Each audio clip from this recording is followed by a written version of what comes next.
नमस्कार, good morning everyone. Last time जब हम लोग मिले थे तो हम लोगों ने शॉर्ट सर्किटिंग, नल इक्वलाइजिंग ऑपरेटर और लॉजिकल असाइनमेंट ऑपरेटर क्या होता है ये देखा था। उन्हें हम क्विकली समराइज़ कर लेते हैं। सबसे पहले हमने शॉर्ट सर्किटिंग देखा था। शॉर्ट सर्किटिंग क्या होता है कि जैसे आपके इलेक्ट्रिकल सर्किट में अगर कहीं शॉर्ट सर्किट हो गया तो करंट पूरी तरह से point A to point B नहीं पहुंच पाता। सिमिलरली अगर हम शॉर्ट सर्किटिंग का उपयोग प्रोग्रामिंग में करें तो यहाँ पे लॉजिकल ऑपरेटर जैसे एंड और इनका उपयोग करके हम शॉर्ट सर्किटिंग कर सकते हैं। कैसे? इसमें क्या होगा कि हम लोग कोई भी एक एक्सप्रेशन लेंगे, वो एक्सप्रेशन पूरी तरह से इवेल्युएट नहीं होगा अगर उसकी कोई एक कंडीशन सेटिस्फाई हो जाती है। तो यहाँ पे सबसे पहले हमने देखा था कि जो हमारा ट्रुथ टेबल है एंड का और का, सबसे पहले हमने ये समझा था कि जो एंड की डिफ़ॉल्ट वैल्यू होती है वो फॉल्स होती है। उसे एक बहाना चाहिए होता है कि कुछ किसी भी तरह से वो फॉल्स हो जाए। उसमें से एक भी वैल्यू अगर फॉल्स रही तो वो एंड फॉल्स रिजल्ट यील्ड करता है। सिमिलरली और को एक बहाना चाहिए होता है कि उसका जो एक वैल्यू है अगर ट्रू रहे तो उसका वैल्यू ट्रू रहेगा, भले ही उसकी दूसरी वैल्यू ट्रू रहे या फॉल्स रहे, उससे फ़र्क नहीं पड़ता। यहाँ पे जो और की लॉजिकल या फिर डिफ़ॉल्ट वैल्यू होती है वो ट्रू होती है। अब इनका उपयोग हमने कैसे किया कि हमने दो लॉजिकल ऑपरेट जो कुछ वैल्यू ली थी एंड की शॉर्ट सर्किटिंग में हमने देखा था कि आपके एक्सप्रेशन को तब तक इवेल्युएट किया जाता है जब तक उसमें कहीं फॉल्स नहीं मिल जाता, और अगर किसी एक्सप्रेशन में लास्ट तक फॉल्स नहीं मिलता है तो जो लास्ट वाली वैल्यू होती है, चाहे वो नंबर हो, स्ट्रिंग हो, बूलियन हो, कुछ भी हो, वो रिटर्न होगी। यहाँ पे आपको रिज़ल्ट बाकी सारे डेटा टाइप्स में भी मिल सकता है, सिर्फ यहाँ पे लॉजिकली फॉल्स या ट्रू नहीं मिलेगा। और की कंडीशन या फिर और की शॉर्ट सर्किटिंग में हमने देखा था कि एक्सप्रेशन तब तक इवेल्युएट होता है जब तक उसको ट्रू वैल्यू नहीं मिल जाती। जैसे ही वो पहला ट्रू या फिर ट्रूथी वैल्यू कोई भी इनकाउंटर करता है तो वहाँ पे शॉर्ट सर्किटिंग होती है और आगे का एक्सप्रेशन इवेल्युएट होना बंद होता है, क्योंकि एनीवे उसका रिज़ल्ट ट्रू होने वाला है क्योंकि आपकी एक वैल्यू ट्रू मिल चुकी है। तो ये हमने शॉर्ट सर्किटिंग देखा। फिर हमने नल इक्वलाइजिंग ऑपरेटर देखा। यहाँ पे सबसे बड़ा प्रॉब्लम ये था शॉर्ट सर्किटिंग में कि अगर हम जनरली अगर कोई भी ट्रूथी वैल्यू लेते हैं या फिर फॉल्सी वैल्यू लेते हैं तो जावास्क्रिप्ट में 6 फॉल्सी वैल्यूज़ है, अनडिफाइंड, नल, नैन, एम्प्टी स्ट्रिंग, ये सब कुछ जैसे हमने देखा ये जो है ये फॉल्सी वैल्यू है। अगर इनमें से कोई भी वैल्यू इनकाउंटर होती है, जैसे आपका ज़ीरो इनकाउंटर हो गया, तो वो फॉल्स डिक्लेयर किया जाता है। ऐसे केस में अगर आपका ज़ीरो एक वैलिड वैल्यू भी है, जैसे कि हमने बैंक अकाउंट के केस में देखा था कि किसी की वैल्यू या फिर अकाउंट बैलेंस ज़ीरो हो सकता है, तो वो वहाँ पे उसे फॉल्स कंसिडर करता था और एक्सप्रेशन आगे बढ़ जाता था। ऐसे केस में हम लोग चाहते थे कि ये जो 6 आपकी वैल्यूज़ है फॉल्सी वैल्यू, उन्हें सबको कंसिडर ना किया जाए। ऐसे केस में हम लोग नल इक्वलाइजिंग ऑपरेटर यानी कि एक डबल क्वेश्चन मार्क्स होता था, ये डबल क्वेश्चन मार्क्स देते ही आपका नल इक्वलाइजिंग ऑपरेटर एक्टिवेट हो जाता था और सिर्फ आपके जो दो वैल्यू है जैसे अनडिफाइंड और नल, इन्हीं को वहाँ पे फॉल्सी वैल्यू कंसिडर किया जाएगा। बाकी की सारी वैल्यू यहाँ पे ट्रूथ ही कंसिडर की जाती है, even if it is a zero. ये हमने नल इक्वलाइजिंग ऑपरेटर में देखा। फिर हमने लॉजिकल असाइनमेंट ऑपरेटर में देखा। लॉजिकल असाइनमेंट ऑपरेटर क्या था कि अगर हमें कोई भी किसी भी वैल्यू की डिफ़ॉल्ट वैल्यू सेट करनी है तो उसके लिए हमें ऑब्जेक्ट में अगर करनी है तो हम लोग क्या करते थे, एक नई प्रॉपर्टी लेते थे, उसमें उसको चेक करते थे, थोड़ा एक लंबा कोड हो जाता था। उसे शॉर्टकट में करने के लिए हम लोगों ने लॉजिकल असाइनमेंट ऑपरेटर देखा था, और लॉजिकल असाइनमेंट ऑपरेटर हमने एंड की कंडीशन के साथ और की कंडीशन के साथ दोनों में देखा था। डिफ़ॉल्ट वैल्यू सेट करने में इन दोनों का बहुत ज़्यादा रोल होता है। आज के इस लेक्चर में हमें देखना है एनहांस्ड ऑब्जेक्ट लिटरल और ऑप्शन चेनिंग। ये दोनों ही कुछ नए फीचर्स हैं जावास्क्रिप्ट में आए हुए, इन्हें हमें देखना है। तो आज के इस लेक्चर को स्टार्ट करते हैं। सबसे पहले हम लोग देखेंगे एनहांस्ड ऑब्जेक्ट लिटरल क्या है। अब यहाँ पे बात ऑब्जेक्ट की हो रही है तो सबसे पहले हमें कोई एक ऑब्जेक्ट देखना पड़ेगा और उस ऑब्जेक्ट पे क्या क्या नए के नए ऑपरेशंस हो सकते हैं। एज सच ये कोई इस तरह से नया फीचर नहीं है कि ये आपके काम को रोक दे, लेकिन ये क्या है कि आपके एक कोड को थोड़ा आसान बनाने के लिए एक नया फीचर इंट्रोड्यूस किया गया है। काम इससे पहले भी होता था, इसके बाद भी होता रहेगा। यहाँ पे बस आपके कोड को थोड़ा ऑप्टिमाइज़ किया जाता है। तो सबसे पहले हम लोग एक ऑब्जेक्ट लेते हैं और उसकी सहायता से क्या क्या नए नए एनहांस्ड ऑब्जेक्ट लिटरल्स आए हैं उन्हें देख लेते हैं। जावास्क्रिप्ट में पहले क्या होता था कि अगर हमारे पास कोई वेरिएबल है जिसमें कोई वैल्यू स्टोर है और अगर उस वैल्यू को हम किसी ऑब्जेक्ट में किसी की वैल्यू बनाना चाहते हैं तो हमें स्पेसिफिकली दोनों ही मेंशन करना पड़ता था, की वैल्यू पेयर देना पड़ता था।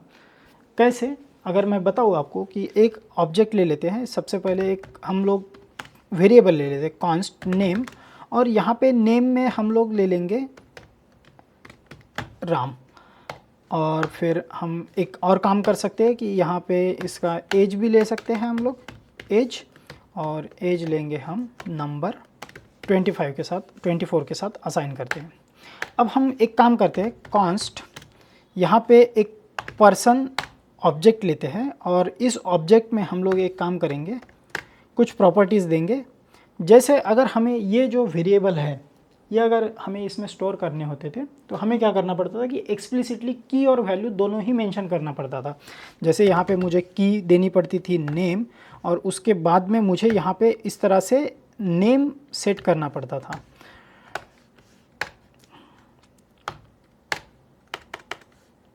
और अगर मुझे एज भी सेट करना है तो मुझे कुछ इस तरह से ही करना पड़ता था, एज। ये मेरा ओल्ड तरीका हुआ। मैं इसे लॉग कर सकता हूँ। कंसोल लॉग में हम एक काम करेंगे, console.log, और इसमें करेंगे हम पर्सन सेव। अगर हम इसे लॉक करें तो हमें देखने को मिलता है एक ऑब्जेक्ट। देखिए आपका ऑब्जेक्ट रेडी है जिसमें आपका प्रॉपर्टी नेम और एज सब कुछ आपको मिल गया। अब यहाँ पे क्या है कि हम लोग कोड को रिपीट कर रहे हैं कि हमें ये वेरिएबल इसमें लगाने थे तो हम लोगों को की और वैल्यू पेयर एक्सप्लिसिटली देनी पड़ी। लेकिन एनहांस्ड ऑब्जेक्ट लिटरल में अगर हम देखें तो एक प्रॉपर्टी शॉर्ट हैंड हमें मिलता है।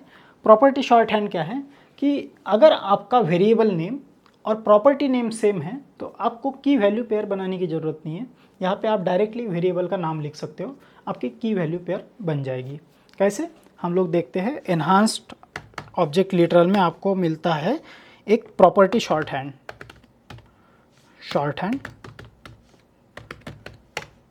यहाँ पे हम लोग एक काम कर सकते हैं, इसी कोड को, इसको फिर से लिख सकते हैं कॉन्स्ट, या फिर इसी को हम लोग कॉपी कर लेते हैं।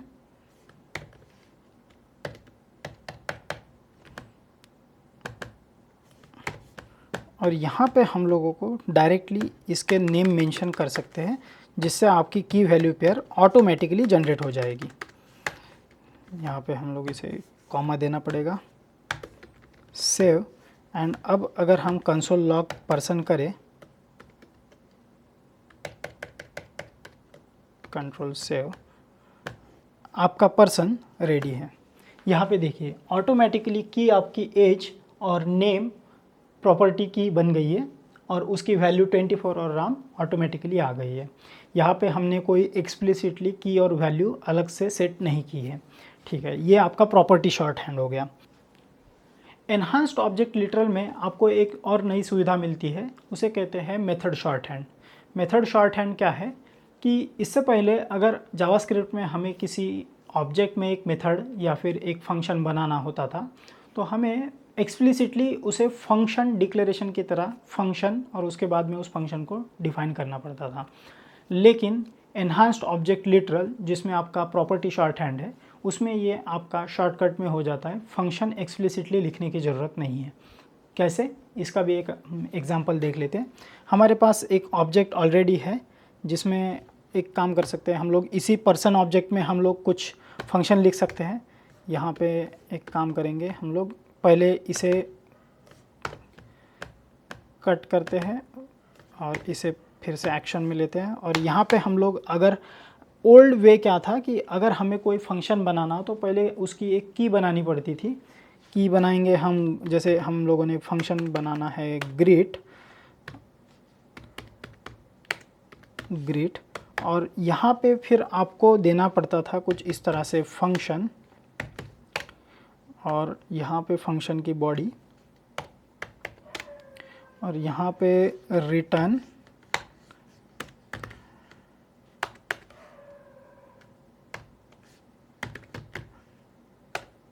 हेलो, ऐसा कुछ एक मैसेज दे देते हैं हम लोग। ओके, तो अगर हमें पहले अगर इसमें कोई फंक्शन बनाना होता था तो एक्सप्लिसिटली हमें की वैल्यू पेयर के फॉर्म में बनाना पड़ता था। अब हमें ये नहीं करना पड़ता है। हम लोग जाके देखते हैं, आपको दिखेगा यहाँ पे हमारा एक फंक्शन ग्रीट यहाँ पे बन गया है। ये आपको फंक्शन दिख रहा है यहाँ पे। ओके, फिर नो प्रॉब्लम। यहाँ पे हम लोग एक काम कर सकते हैं कि यहाँ पे जो हमारी मेथड शॉर्ट हैंड है, मेथड शॉर्ट हैंड में हमें यहाँ पे ये जो हमने फंक्शन लिखा है, फंक्शन लिखने की हमें ज़रूरत नहीं है। डायरेक्टली हम उस फंक्शन का नाम दे सकते हैं।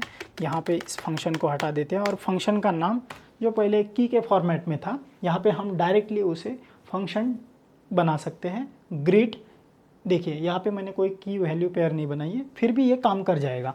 इसे हम देखते हैं, कंट्रोल सेव एंड आपका रिज़ल्ट रेडी है। देखिए आपका रिज़ल्ट फिर से आपका ग्रीट फंक्शन बन गया। और यहाँ पे देखिए जब आप फंक्शन को लॉक करते हैं या फिर ऑब्जेक्ट को जब लॉक करते हैं तो ऑब्जेक्ट के लॉक करने के बाद आपको ये ग्रीट जो है की वैल्यू फॉर्म में मिलता है, जबकि हमने ये यहाँ पे जो है इस ग्रीट को कोई की वैल्यू के फॉर्म में नहीं बनाया है, डायरेक्टली हमने एक फंक्शन बनाया है। इसे कहते हैं मेथड शॉर्ट हैंड।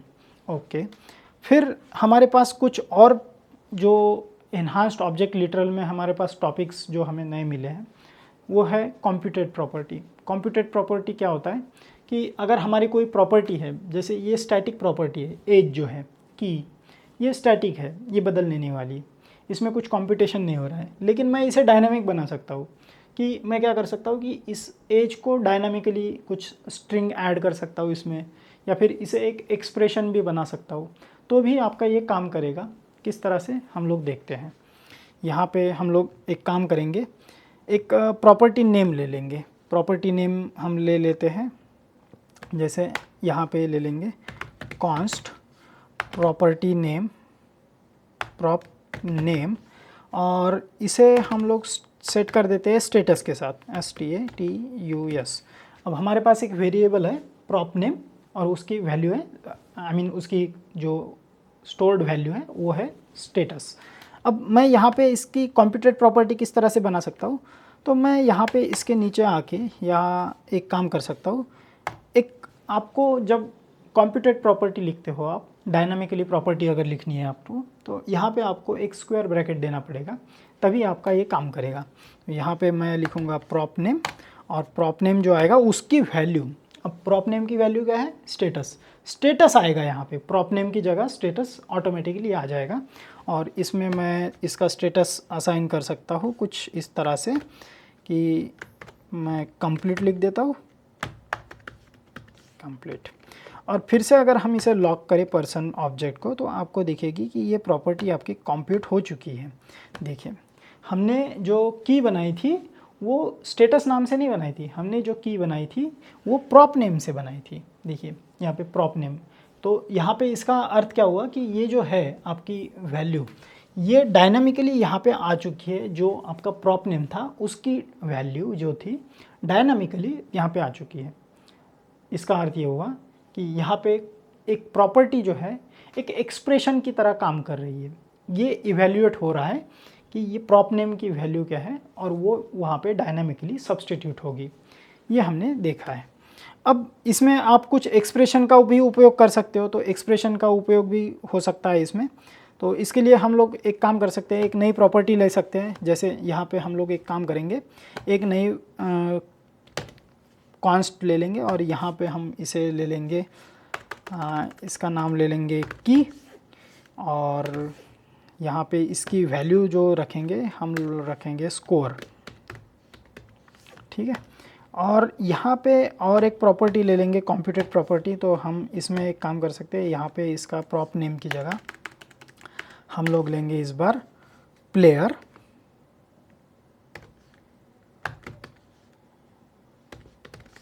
ये मेरा स्ट्रिंग है, और स्ट्रिंग में मैं कुछ कंकैटिनेट करूँगा।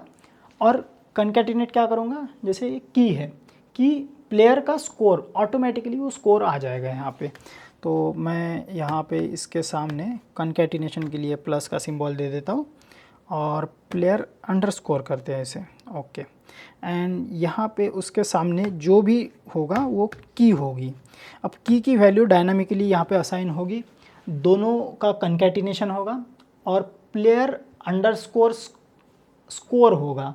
तो एक नया वेरिएबल बनेगा और वो उसकी जो वैल्यू रहेगी, स्कोर की वैल्यू में कुछ 100 200 इस तरह से दे सकता हूँ। तो मैं 200 इसकी वैल्यू दे देता हूँ। यहाँ पे डायनामिकली की जो है यहाँ पे आ जाएगी और प्लेयर अंडरस्कोर स्कोर होगा और वो उसकी वैल्यू में हमें मिल जाएगी। सेव करते हैं और इसे देखते हैं। तो आप देखिए यहाँ पे प्लेयर अंडरस्कोर नाम से एक नई प्रॉपर्टी बनी है और उसकी वैल्यू 200 ऑटोमेटिकली सेट हुई है। तो हमने यहाँ पे जो एनहांस्ड ऑब्जेक्ट लिटरल है उसमें हमने प्रॉपर्टी शॉर्ट हैंड देख लिया, उसमें हमने यहाँ पे कॉम्प्यूटेड प्रॉपर्टी देख ली और फिर और यहाँ पे हमने इसके साथ मेथड शॉर्ट हैंड भी देख लिया था। अब हमारा जो नेक्स्ट टॉपिक है यहाँ पे वो है ऑप्शन चेनिंग। अब ऑप्शन चेनिंग क्या होता है? तो होता क्या है कि हमारे पास बहुत बार API से डेटा आता है, ऑब्जेक्ट आएगा। अब हमें चेक करना होता है कि उसमें कोई प्रॉपर्टी एग्जिस्ट करती है या फिर कोई की वैल्यू एग्जिस्ट करती है या नहीं। जब भी हम कोई ऑपरेशन करना होता है तो हमें अब हमारा ऑपरेशन फेल ना हो, इसलिए सेफ साइड पे कोड को लिखने के लिए हमें पहले तो चेक करना पड़ता है कि क्या वो प्रॉपर्टी एग्जिस्ट करती है। अगर वो प्रॉपर्टी एग्जिस्ट करती है तो ही उस पर कुछ ऑपरेशन किया जा सकता है। ऐसे केस में आपका कोड बड़ा लंबा हो जाता है, क्योंकि आपको आधा रिसोर्सेज तो आप सिर्फ ये चेक करने में लगा देते हो कि क्या वो प्रॉपर्टी उस ऑब्जेक्ट में एग्जिस्ट करती भी है या नहीं। ऐसे केस में आपको एक ऑप्शन चेनिंग का एक बहुत बढ़िया ECMAScript 2020 है, लेटेस्ट 2020 में आई है। उसमें आपको एक ऑप्शन चेनिंग का एक ऑप्शन मिलता है जिसमें आपको अगर किसी ऑब्जेक्ट को ट्रैवर्स करना है तो आपको मैन्युअली एक लॉजिक लगाने की ज़रूरत नहीं है कि if this property exist then do certain operation. नहीं, यहाँ पे कुछ सिंबल्स है, उसका उपयोग करके आप ऑप्शन चेनिंग कर सकते हो। कैसे? इसके लिए सबसे पहले हम ओल्ड मेथड देखेंगे कि पहले क्या होता था और उसके बाद में ऑप्शन चेनिंग के साथ ये कैसे आसान हो रहा है, इसे हम देख लेते हैं। सबसे पहले हम एक काम कर सकते हैं, एक कोड ले लेते हैं। देखिए मेरे पास कोड है। कोड कुछ इस तरह से कि मेरे पास एक ऑब्जेक्ट है यूज़र में नेस्टेड ऑब्जेक्ट है मेरा प्रोफाइल, और उसके अंदर सबसे पहले एक प्रॉपर्टी है नेम एलिस, और उसके अंदर भी दूसरी एक जो मेरी प्रॉपर्टी है वो एक खुद एक ऑब्जेक्ट है एड्रेस, और उसके अंदर एक प्रॉपर्टी है सिटी। अब यहाँ पे मुझे नेम पे या फिर एड्रेस पे अगर कोई ऑपरेशन करना होता था, पहले तो मुझे ये पता नहीं कि ये एक्चुअली एग्जिस्ट करती भी या नहीं। तो मुझे क्या है कि सेफ साइड पे खेलने के लिए मुझे यहाँ पे कुछ इस तरह से लॉजिक देना पड़ता था कि इफ यूज़र है and user dot profile property exist in that, and if user dot profile dot address nested object है इसलिए हमें ये बढ़ाना पड़ रहा है। अगर if it exist then console dot log user dot profile dot address dot city, and then only मैं इसकी सिटी को लॉक कर सकता था। यदि यहाँ पे कुछ एग्जिस्ट नहीं करता और मैं डायरेक्टली अगर इसकी सिटी को एक्सेस करने की कोशिश करता, जैसे user dot profile dot address dot city, ये मैं डायरेक्टली भी लिख सकता था। लेकिन ऐसे केस में अगर मेरी कोई यहाँ पे स्पेलिंग मिस्टेक हो गई या फिर यहाँ पे कोई प्रॉपर्टी वो एग्जिस्ट नहीं करती, कोई ऑब्जेक्ट एग्जिस्ट नहीं करता, ऐसे केस में आपको एरर थ्रो होगा, आपका प्रोग्राम एब्रप्टली एंड होगा। ऐसे केस में सेफ साइड में रहने के लिए हम लोग कुछ इस तरह से एक मैकेनिज्म लगाते थे, ills otherwise it doesn't exist. ऐसे केस में हम लोग कहते हैं कि प्रॉपर्टी डज नॉट एग्जिस्ट। अब ये सब कुछ इतना, अगर हमें कोई एक छोटी सी एरर अवॉइड करनी है तो हमें इतना बड़ा कोड लिखना पड़ता था।